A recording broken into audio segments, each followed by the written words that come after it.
J'avais suivi un reportage parlant de la descente de la représentante de l'UNICEF au Congo en milieu scolaire.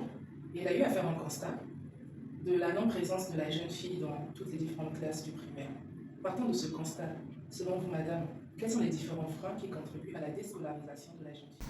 Il existe plusieurs raisons, mais ce que je peux déjà mentionner comme frein à l'éducation des filles, même, pas seulement pour nous, c'est un phénomène qui se vit dans le monde entier. On va parler des traditions culturelles, la non-connaissance des lois et du droit, les mariages précoces et forcés, les grossesses précoces, les violences en milieu scolaire, sur le trajet de l'école. Il y a aussi la fragilité financière des parents. En tout cas, la liste est très longue.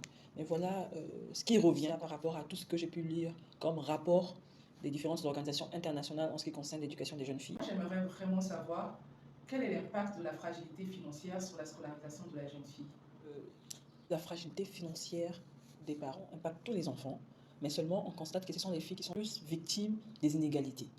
Même au sein de notre famille, vous allez remarquer quand les parents sont en incapacité d'envoyer tous les enfants à l'école, les parents priorisent les garçons.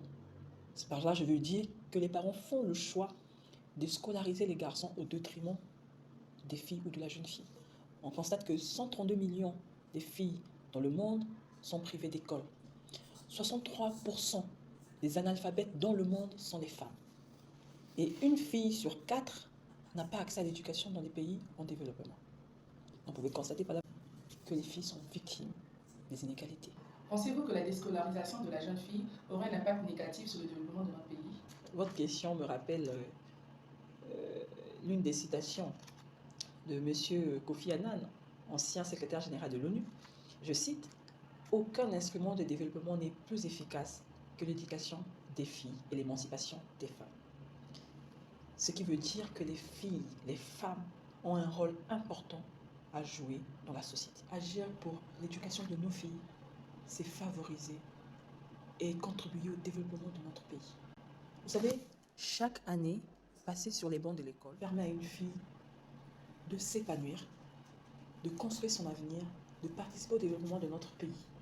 Permet aussi à une fille d'augmenter son futur revenu de 10 à 20%. Moi, j'aimerais vraiment savoir quels sont les mécanismes qui pourraient être mis en œuvre afin de favoriser la scolarisation de la jeune fille de notre pays, étant donné que vous l'avez bel et bien dit, que la scolarisation de la jeune fille contribue énormément au développement de notre pays.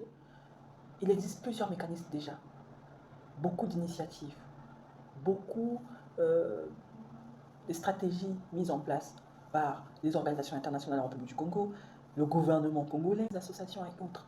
Il est question que tout Congolais fasse de son mieux de participer activement à la réussite de toutes ces initiatives existantes. Nous avons tous le devoir, étant que Congolais, dans un élan patriotique, d'encourager, d'accompagner des initiatives qui donnent ou qui accordent une grande importance à l'éducation des filles.